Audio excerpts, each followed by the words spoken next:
Et je suis pas du tout dans la partie data engineering, je suis beaucoup plus loin dans le process à la fin, je suis dans la partie visualisation de données. Donc les graphiques qu'on fait à la fin pour comprendre ce qu'on a dans ces données ou pour pouvoir communiquer les résultats qu'on a trouvés à des clients ou à une audience. Et la question à laquelle je veux répondre aujourd'hui, c'est on a un tableau, comment est-ce qu'on fait un graphique avec? Quels sont les différents outils qui existent pour pouvoir fabriquer un graphique? Donc en gros, moi ça fait une dizaine d'années que je suis dans la data. Je travaille dans la recherche pendant plusieurs années. Donc la recherche, c'est aussi des data en fait. Je travaillais sur la génétique du blé, j'avais des énormes masses de données sur l'ADN du blé et il fallait qu'on fasse des graphiques avec. Et ensuite, j'ai bossé pour une boîte qui s'appelle Datadog, qui fait du cloud monitoring, et dans lesquels en fait on construisait des énormes tableaux de bord dans lesquels il y avait des dizaines de graphes interactifs. Donc grosso modo, dans ma carrière, j'ai toujours été dans cette situation où j'avais des gens qui venaient me voir et qui me disaient: «Voilà, j'ai un tableau, comment est-ce que je fais pour le visualiser, et quel outil j'utilise?» En général, on commençait par parler de quel type de graphique on veut faire. Et donc j'ai un projet qui s'appelle data2viz.com, si, c'est ma petite page de pub à moi. Si demain vous avez un graphique à faire, en gros, c'est un arbre de décision, vous décrivez le jeu de données que vous avez et ça vous propose plein de types de graphiques différents pour visualiser ce jeu de données et ça vous explique lequel est le plus approprié, à votre cas de figure. Attends, juste une question. Dans la salle, combien ont déjà... Est-ce que vous pouvez lever la main si vous avez déjà vu une partie de ce tableau ou, euh, non, une, deux, ok, trois. Ok, d'accord, merci beaucoup. Bah, hésitez pas à aller faire un tour, en général, ça aide quand même pas mal les gens à découvrir de nouveaux types de graphiques et à comprendre lequel est le plus approprié. Mais ce dont je veux parler aujourd'hui, c'est pas ça. Ce dont je veux parler aujourd'hui, c'est, une fois qu'on sait le graphique qu'on veut faire, quel outil on va utiliser pour faire un graphique. Et en fait, il s'avère qu'il y a beaucoup d'outils qui existent. On en a cité quelques-uns aujourd'hui. Et donc l'idée aujourd'hui, c'est de vous donner un peu une image mentale de comment sont organisés les différents outils et lesquels vont être les plus appropriés, à votre cas de figure. Donc, j'ai mis plein de mots, on a parlé de R, on a parlé de Python, on a parlé de HTML, il y a une librairie qui s'appelle D3JS qui est super connue. Je suis sûr que vous avez déjà entendu parler de React, de Canvas, et en fait de plein d'autres mots. Donc l'idée, c'est d'essayer de les catégoriser un petit peu, de comprendre comment est-ce qu'ils sont organisés aujourd'hui. Alors, le premier grand groupe d'outils qui existe, c'est les spreadsheets, donc Excel et la version Excel de Google. Et souvent, quand on parle de ça dans le monde de la data, on a des gens qui se mettent à hurler et qui disent: «Ah, surtout pas, il faut vraiment pas l'utiliser». Euh, Effectivement, moi j'adore programmer, donc j'utilise très peu Excel. Mais il y a aussi des cas de figure où Excel c'est quand même super puissant. Et moi, par exemple, je sais pas moi, pour mes comptes ou ce genre de choses, j'utilise Excel parce que c'est ultra simple. Donc si j'ai quelque chose de simple à faire, bah, je suis content d'utiliser un outil qui est simple. Euh, Bon, vous savez tous comment ça marche Excel, donc je vais pas passer trop de temps sur le sujet. Il y a aussi beaucoup de problèmes qui vont avec Excel. Donc nous, en science, on parle beaucoup de problèmes de reproducibilité des données parce que c'est super facile d'intégrer des erreurs. On a aussi beaucoup de problèmes avec la taille des données. Je pense que ici, vous dealez tous avec des grosses bases de données, donc clairement, vous pouvez pas utiliser Excel. Beaucoup de problèmes pour le versionning, beaucoup de problèmes qui vont avec Excel. Donc du coup, je pense qu'ici, ce qui est le plus populaire, si je dis pas de bêtises, c'est le deuxième groupe d'outils qui permettent de faire des graphiques, ce que j'appelle les outils no-code. On a parlé de Power BI. Je pense que c'est Tableau qui est le plus populaire dans le monde, mais Power BI est super populaire aussi. Et il y a un outil que personnellement j'aime beaucoup qui s'appelle Data Wrapper. Je vais montrer rapidement comment ça marche. Mais juste par curiosité, est-ce que vous pouvez lever la main si vous utilisez ce genre d'outil pour faire des graphiques dans votre taf? Ok, d'accord. Quasiment tout le monde. Donc c'est intéressant parce que moi j'ai l'habitude d'interagir plutôt avec des gens qui sont dans le groupe d'outils suivant, qui est plutôt R, Python, la programmation. Donc je connais assez mal votre communauté. Donc il faudra pas m'en vouloir si je raconte n'importe quoi. Euh, donc Data Wrapper, c'est un des exemples. C'est un outil que j'aime beaucoup, qui est beaucoup utilisé par les data journalistes. Ça, c'est la page d'accueil. Et ensuite, comment ça fonctionne? On peut très rapidement copier-coller un CSV ou n'importe quel format de données, ou alors le downloader. Et on va se retrouver avec une fenêtre qui ressemble à ça. Et très très rapidement, on va pouvoir passer d'un type de graphique à l'autre. Et en fait, ce qui est génial, c'est que ça a vraiment été fait par des professionnels de la data viz. Donc les défauts sont fantastiques. Et très très rapidement, on se retrouve à réussir à faire un graphique de qualité. Contrairement à Excel, où très très rapidement, on va se retrouver à faire des graphiques de mauvaise qualité. Euh, je suis pas sûr que ça intéresse beaucoup de monde ici, parce qu'une fois de plus, je pense que vous êtes plus dans la partie business de la data viz et vous avez des jeux de données qui sont plus gros. Mais si demain, voilà, vous avez un petit jeu de données sur votre ordinateur, que vous avez besoin de faire un graphique rapidement pour le montrer à un collègue, à un client ou quelque chose comme ça, gardez ce nom en tête, Data Wrapper, et je vous garantis qu'en moins de 5 minutes, vous aurez un graphique de qualité à présenter. Voilà. Alors, très bonne question. La question c'était, est-ce que c'est gratuit? Alors, c'est gratuit. Ce qui est payant, en fait, c'est si on veut embed le graphique. si on veut, je sais pas dire embed en français, si on veut prendre le graphique et le mettre dans sa page web, par exemple, là, au bout d'un moment, il va falloir payer pour ce genre de service. Donc, c'est un format freemium, quoi. C'est gratuit et ensuite, s'il y a certaines fonctionnalités dont on a besoin, ça va devenir payant. Voilà. En fait, j'ai vu beaucoup de chercheurs dans ma vie passer des heures et des heures à coder un graphique. Et je me disais qu'il ferait mieux d'utiliser ce genre d'outil. Donc, voilà, j'aime bien faire de la pub pour cet outil. Et bien sûr, je gagne 0 € pour parler de ça, hein. Par curiosité, il store la donnée où, du coup? Pardon, excusez-moi? Lui, il store la donnée où? Alors, très bonne question. En fait, dans un premier temps, la donnée, elle est juste dans ton browser. Donc, en gros, pendant que tu fabriques ton graphique, et si tu fermes ton browser, tu as tout perdu, il faut tout refaire à zéro, quoi. Et après, par contre, si tu veux que le graphique il soit dans ta page web quelque part, eh ben là, la donnée, elle va être dans le serveur de DataWrapper. Et c'est pour ça que c'est ça le service qui est payant. Le graphique reste interactif. La question était, est-ce que le graphique reste interactif? Oui, les graphiques sont interactifs et il le reste. Après, si tu l'exportes en PNG, là, bien sûr, ça sera plus interactif. Donc ça, c'était le deuxième grand groupe d'outils qui permettent de faire des graphiques sur Terre. Ensuite, il y a le troisième grand groupe qui est le groupe qui, à mes yeux, est utilisé par la plupart des data analysts. Du coup, en fait, pour moi, c'est vrai que j'ai tendance à entendre data analyst plus les personnes qui font de la recherche parce que c'est les gens avec qui j'ai travaillé jusqu'à maintenant. Mais bien sûr, les data analysts utilisent aussi les codes NoTools. Mais ces outils-là, c'est des outils où on va commencer à programmer. Donc, les deux langages de programmation principaux, c'est R et Python. Mais il y a aussi Julia, que j'aime beaucoup, et il y en a aussi plein d'autres que j'aime pas du tout, comme Stata, SAS, qui sont des outils propriétaires, et à mes yeux, qui n'ont plus vraiment lieu d'être aujourd'hui, parce qu'on peut faire des choses fantastiques avec des outils open source qui sont R et Python. Donc, comment ça se passe quand on veut faire un graphique en R? On ouvre souvent un outil qui s'appelle RStudio, qui ressemble à ça, et on tape une petite ligne de commande en haut à gauche. Je sais pas si vous arrivez à lire, il y a juste écrit plot 1.1, et on se retrouve avec un fantastique graphique où il y a un petit point aux coordonnées 1.1. Donc voilà, on fait du code pour réaliser un graphique. Moi, la première fois de ma vie que j'ai vu ça, j'ai trouvé ça fantastique. Maintenant, ça me paraît évident. Et très vite, on peut se retrouver à faire des choses un peu plus compliquées.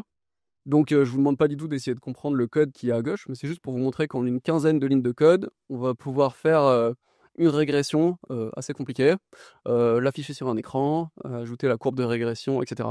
Donc en fait, pourquoi est-ce que programmer, ça peut être utile par rapport à des outils de BI plus classiques? C'est qu'en fait, on va pouvoir aller beaucoup plus loin dans tout ce qui est modélisation, modèles statistiques, etc. Il y a des packages qui existent pour absolument tous les use cases. Donc on va pouvoir triturer la donnée peut-être un petit peu plus que dans des outils Power BI. Si je me trompe, n'hésitez pas à me le dire, ça m'intéresse de savoir un petit peu plus comment vos outils Power BI fonctionnent. Il y a une grosse révolution qui est apparue dans le monde de R. Ah ouais, ça c'est une toute petite interlude. Quand j'étais jeune, un jour j'ai fait un sapin de Noël en R et c'est un peu là qu'a commencé ma passion pour les graphiques et ça m'a permis de trouver du taf plus tard. Donc voilà, c'est mon premier sapin de Noël en code. Ah ouais, ça c'est une autre interlude, donc c'est un site que j'ai fabriqué qui s'appelle AirGraph Gallery, dans lequel il y a des centaines de graphiques faits en R. Donc si un jour vous avez envie de faire un graphique en R, vous connectez sur ce site, vous dites par exemple je veux faire un histogramme, vous cliquez sur histogramme, et vous avez plein d'exemples faits en R pour faire des histogrammes. Vous n'avez plus qu'à remplacer la donnée par votre jeu de données, vous vous retrouvez avec le même histogramme. Donc c'est un site qui est assez utile et qui a eu pas mal de succès, qui est utilisé par des milliers de personnes tous les jours. Donc voilà, n'hésitez pas si un jour vous avez besoin de faire des graphiques en R. Il y a la même chose en Python, il y a la même chose en JavaScript. Donc voilà, n'hésitez pas. Il y a une grosse révolution qui est apparue dans le monde de R, c'est ggplot2. Donc je sais pas, c'est peut-être un outil, ça fait partie des mots-clés un peu connus qui existent. Donc ggplot2, sachez que c'est une librairie R qui permet de faire des graphiques plus facilement. Et ça a été une grosse révolution parce que la syntaxe est quand même beaucoup plus simple à utiliser. C'est aussi ce qui fait que R est si populaire pour la visualisation de données aujourd'hui. Je rentre pas dans les détails, mais en gros, voilà, la syntaxe de ggplot2 est fantastique pour pouvoir faire des graphiques. Voilà, ça c'est un GIF. Ce que je voulais illustrer ici, c'est qu'en fait, R et Python, c'est de la programmation. Donc des fois, ça demande beaucoup de travail. Mais par contre, on peut tout faire en termes de customisation. Et donc c'est un autre avantage par rapport aux outils Power BI ou autres, c'est qu'on va pouvoir créer n'importe quel type de... Et donc du coup, on n'a plus qu'à bénéficier de leur travail. Et je trouve que c'est un peu la magie de l'open source. C'est que les gens font quelque chose, c'est fantastique, ils le partagent et du coup, tout le monde peut l'utiliser. Donc j'aime beaucoup utiliser des outils open source et voilà, je conseille vraiment de le faire. Des petits exemples très rapidement de ce qui est capable de ce qu'on peut faire en R. Donc voilà, là c'est juste pour vous montrer qu'on peut faire des tableaux par exemple qui sont ultra custom, qui vont vraiment super loin dans la présentation. Donc on peut vraiment tout faire. Donc c'est là que ça devient fantastique de faire de la programmation. Moi, j'ai une question pour toi, parce que moi, en tant que data engineer, genre le R, c'est le diable, quoi. Et je me demandais quel était l'avantage de R par rapport à Python pour faire justement Ok, des dashboards comme ça. je crois que c'est ma slide d'après. Ah, justement. Donc, dans le monde de ces langages de programmation, il y a toujours une sorte de guerre entre R et Python. Et en fait, c'est pas vraiment une guerre pour moi parce que les deux outils sont fantastiques et les deux outils permettent vraiment de tout faire. Donc, en R, on va avoir ggplot2 qui est super puissant pour faire des graphiques et en Python, on va avoir matplotlib. En R, on va avoir quelque chose qui s'appelle Shiny pour faire des petites applications et en Python, on va avoir Streamlit. Et je peux continuer comme ça les oppositions pendant super longtemps. Donc en fait, tout ce que tu peux faire en R, tu peux le faire en Python. Tout ce que tu peux faire en Python, tu peux le faire en R. Les deux langages sont fantastiques pour la data science. R va être un petit peu mieux pour la data viz parce qu'il y a une communauté qui est plus grande. Il y a ggplot2 qui a été une révolution, qui a permis vraiment aux gens d'aller super loin dans tout ce qui est customisation. Alors qu'en Python, beaucoup moins. Donc avec Matplotlib, on peut tout faire, mais il y a beaucoup moins de librairies qui permettent de le faire facilement. Ça va toujours être plus de code à écrire en Python qu'en R pour faire de la data viz. Par contre, avec Python, on peut faire beaucoup plus de choses qu'en R. Par exemple, je sais pas moi, gérer des bases de données, tout ce qui est data engineering, alors qu'en R, ça va être un petit peu plus compliqué. Et R a tendance à être un peu plus lent que Python aussi, à mes yeux. Donc moi, personnellement, j'utilise les deux. Je trouve que les deux sont fantastiques. Les deux ont certains avantages, certains inconvénients, mais il n'y a pas lieu d'avoir une guerre. Le tout, c'est de savoir utiliser un de ces deux outils, quoi. Merci. Alors, j'ai dit qu'on pouvait tout faire en R et en Python, mais en fait, il y a quand même une chose qu'on peut pas faire, c'est créer des graphiques interactifs. Quand on fait du R, quand on fait du Python, ce qu'on sort en général, c'est du PNG ou du SVG. Et du coup, la communauté R, la communauté Python, très vite, se sont demandé comment est-ce qu'on peut faire pour faire des graphiques interactifs, parce qu'aujourd'hui, la majorité du contenu qu'on consomme, elle est sur Internet, et sur Internet, on a envie d'avoir du contenu interactif. Donc, qu'est-ce que c'est des graphiques interactifs? C'est des graphiques sur lesquels on va pouvoir, par exemple, passer sa souris, avoir un tooltip, avoir un curseur, ou alors avoir des interactions entre les graphiques. Quand je passe ma souris sur un graphique, ça va montrer quelque chose sur un autre graphique, etc.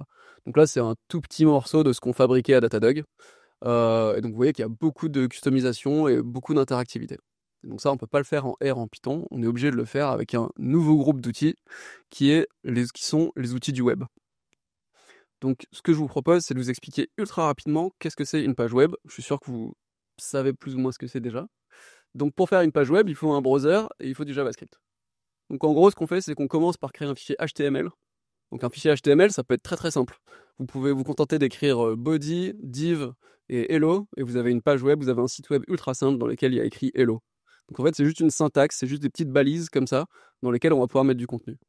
Et donc là, j'ai créé une balise qui s'appelle div, je lui ai donné un ID de rectangle, et je me retrouve avec un rectangle à l'écran. Ensuite, il y a une deuxième couche qui s'appelle CSS. Donc le CSS, c'est ce qui permet de styliser une page web. Et là, j'ai dit, mon rectangle, je veux qu'il soit en bleu, mon fond qu'il soit en noir, et je me retrouve avec un rectangle bleu. Donc ça, c'est la deuxième brique qui permet de faire des sites web. Et la troisième brique, c'est JavaScript. Et donc en fait, JavaScript, c'est une brique qui va permettre de mettre de l'interactivité. Donc je veux dire, par exemple, si je clique sur ce rectangle, je veux qu'il y ait un tooltip qui apparaisse, ou je veux que mon rectangle se mette à bouger. Donc voilà, là, vous avez appris à faire un site web en 2 minutes. Vous avez juste ces 3 technologies-là à maîtriser. Et donc du coup, pour faire des graphiques interactifs, en fait, il faut maîtriser ces 3 technologies, et c'est comme ça qu'on va faire des graphiques. Donc ce qui est génial, c'est qu'on peut faire des choses interactives, et ce qui est vraiment dommage, c'est que par contre, c'est ultra compliqué à faire. Donc beaucoup de flexibilité et par contre beaucoup de complexité. Pour faire un graphique en ggplot, il va falloir peut-être 5 lignes de code. Pour faire un graphique en D3, en JavaScript, il va nous falloir probablement 200, 300 lignes de code. Donc c'est beaucoup de travail, mais par contre, je vais pouvoir faire vraiment absolument ce que je veux derrière. Et c'est ça qui va faire des dashboards magiques, des dashboards qui sont puissants. Comme c'est ultra complexe, en programmation, quand c'est complexe, on fait ce qu'on appelle des couches d'abstraction. Donc il y a 2 couches d'abstraction qui sont connues. Il y a une couche qui s'appelle D3JS. Est-ce que quelqu'un a déjà entendu parler de D3JS? Voilà, ok. Donc D3JS, c'est vraiment la librairie la plus connue pour la data viz parce qu'elle est super puissante. Et ensuite, il y a un autre type d'abstraction et c'est ce qu'on appelle les librairies graphiques du web. Donc je vais vous expliquer très très très rapidement ce que c'est. D3JS, en gros, c'est pas vraiment une librairie graphique dans le sens qu'il n'y a pas une fonction histogramme qui va nous faire un histogramme.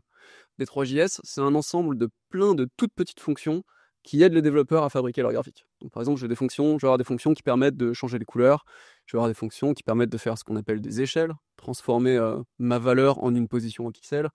Je vais avoir des fonctions qui vont me permettre de dessiner facilement un bout de net chart, etc. Donc c'est plein de toutes petites fonctions qui vont nous aider, mais qui permettent de garder une flexibilité totale sur les graphiques qu'on fabrique. Donc ça, c'est D3JS. Donc D3JS, ce qui est génial, c'est qu'il n'y a pas de limite, on peut tout faire, mais par contre, c'est 300 lignes de code pour faire un graphique.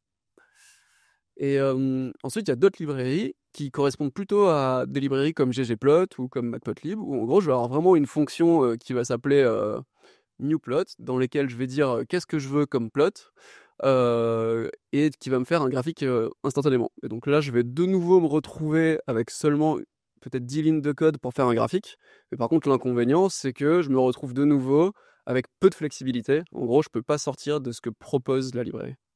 Donc si demain vous avez un graphique interactif à faire sur le web, vous avez deux solutions. Soit vous voulez aller vite, et vous utilisez une librairie comme Plotly par exemple, qui va vite vous faire un graphique, et c'est ce que tu utilises, que tu avais dans ton fichier évidence, vous voyez que c'est ce que tu faisais, tu utilisais un composant qui s'appelait barplot. Je ne sais pas de quelle librairie c'était, probablement Shard.js, mais je suis pas sûr. Ça c'est la solution 1, et la solution 2, vous voulez vraiment faire quelque chose de super custom, et là vous allez devoir utiliser du JavaScript et du D3JS pour faire votre graphique. Plotly, c'est probablement la plus connue, mais peut-être que vous connaissez certains de ces mots-là. Vegalite, c'est super connu. Shard.js, c'est super connu. Leaflet, c'est pour faire des cartes interactives, c'est super connu aussi. Donc tout ça, en fait, c'est des wrappers de JavaScript et souvent des wrappers de D3.js. Donc voilà, ça c'était le quatrième groupe, et j'ai presque fini. Et en fait, ce qui est intéressant, c'est qu'il y a des liens, des ponts entre ces deux groupes-là. C'est-à-dire que les gens qui faisaient du R et du Python, ils en avaient marre de ne pas pouvoir faire des graphiques interactifs. Donc en fait, ce qu'ils ont fait, c'est qu'ils ont fait de l'encapsulation de JavaScript, ce qui fait qu'en une ligne de Python ou en une ligne de R, je peux appeler du code JavaScript qui a été préécrit et faire des graphiques interactifs. En R, c'est un groupe de packages qu'on appelle les HTML widgets. Et donc, par exemple, on a parlé de Plotly tout à l'heure, qui était une librairie JavaScript. Il y a aussi une librairie R qui s'appelle Plotly. Et si vous regardez un petit peu le code à gauche, j'ai un graphique ggplot que tous les gens qui font du R savent faire. Et ensuite, j'ai juste une fonction à faire qui est ggplotly de mon graphique. Et je me retrouve avec le même graphique qui d'habitude est statique, mais en version interactive dans mon environnement R. Donc là, vous voyez qu'il y a un petit tooltip qui est apparu sur un cercle. Donc du coup, c'est assez magique, ça permet d'avoir le meilleur des deux mondes. Je peux faire des stats compliqués avec R et des graphiques de qualité grâce à ces graphiques qui prennent du JavaScript. Donc voilà, donc en fait pour le jargon, on a un package R qui s'appelle Plotly, qui wrap du ggplot2, qui lui-même appelle une librairie JS qui s'appelle Plotly, qui elle-même appelle du D3JS, qui elle-même appelle du JavaScript. Donc en fait, on comprend pourquoi les gens sont vite perdus, parce que c'est des empilements de couches de texte qui font qu'on n'est pas. Alors, très rapidement, hein, juste une remarque. Alors, il y a marqué R Plotly et ggplot2, mais évidemment, si c'était Python, ce serait Python Plotly, et puis Exactement. en place de ggplot2. Alors, Plotly n'a pas énormément de place dans le monde Python. Je sais même pas si ça existe en Python. Si, il y a une API Python. Si. Mais en Python, les gens utilisent beaucoup Bokeh. Ok. Mais c'est le même principe. D'accord. Voilà. Juste pour que tout le monde sache, puisse se projeter. Ouais, voilà. Ouais, je parle de R, mais une fois de plus, toutes les équivalences en Python existent.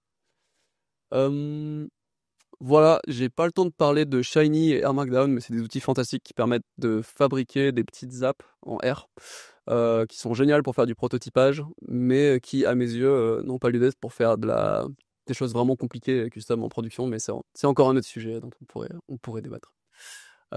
Voilà, donc en gros c'était l'idée de mon talk, c'était de vous donner un peu une overview de tous les outils qui existent, comment ils se coordonnent les uns par rapport aux autres, et j'espère que ça peut vous donner une idée un peu plus claire de quel outil utiliser la prochaine fois vous avez un graphique à faire au travail. Super.